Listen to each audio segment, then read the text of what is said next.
All right, today we are diving into something that sounds straight out of science fiction, but might just be your next pantry staple. We're talking about the surprising science of butter powder. So let me just ask you this. What if your butter didn't need a fridge? What if it could just hang out on your shelf ready to go for, I don't know, 5, maybe even 10 years? It sounds kind of crazy, right? Well, stick around. And here it is. The solution is butter powder. And yes, it's made from real butter, just dehydrated into this incredibly convenient, super long-lasting form. Think of it as the ultimate pantry hack, saving you money and making sure you're ready for anything. So how on earth is this even possible? Well, that brings us to the really cool part, the science. How do you take something we all know, a solid stick of butter, and transform it into a powder that can sit on a shelf for a decade? It's a pretty brilliant bit of food engineering, actually. Okay, so the most common way they do this is with a process called spray drying. The best way to picture it, think of a perfume bottle. But instead of perfume, it's spraying a fine mist of melted butter into a really hot chamber.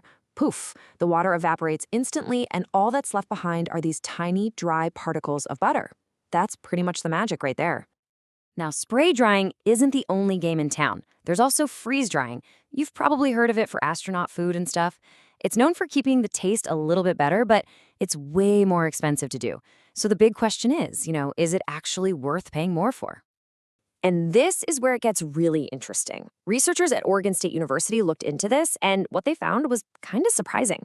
For dairy products that have already been pasteurized a few times, freeze drying doesn't really give you any major nutritional benefits over the much cheaper spray drying method. So what does that mean for us?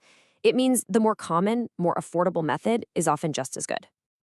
All right, science lesson over. Now for the main event. We know how it's made, but how does this powder actually stack up against a good old-fashioned stick of butter?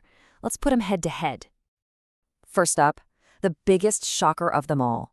When you measure it out tablespoon for tablespoon, butter powder has a whopping 65 to 70% fewer calories.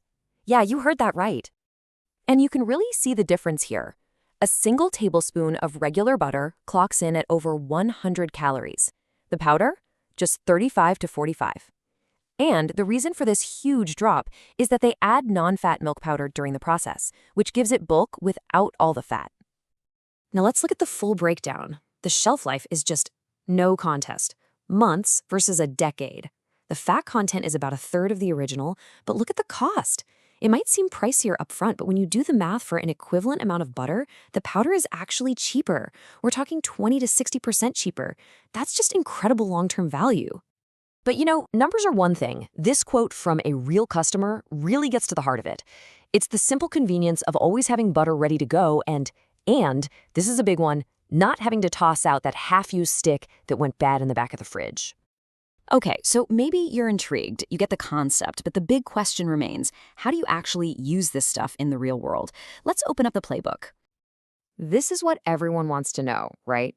Is this stuff just for emergencies, for your doomsday bunker, or does it actually have a place in your everyday kitchen? Well, the answer is kind of both.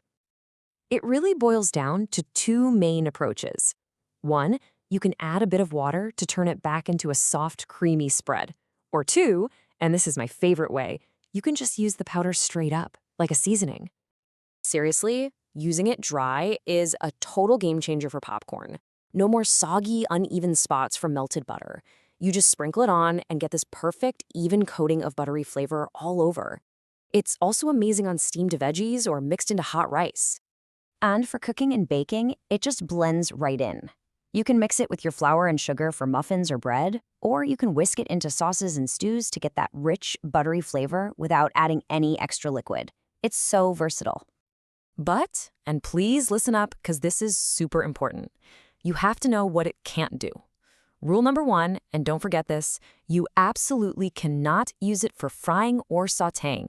It has milk solids that will scorch instantly. Also, when you add water, you get a soft spread, not a hard stick of butter. And yeah, it has a slightly milky taste. Oh, and a little pro tip, use way less water than the package tells you to. Trust me on that one. So, with all of that on the table, the good, the bad, and the non-friable, what's the final call? Is this something you should stock in your pantry, or should you just skip it? Well, you can see pretty clearly who this is perfect for. It's an absolute no-brainer for emergency preppers and a fantastic tool for campers and travelers. But look closer.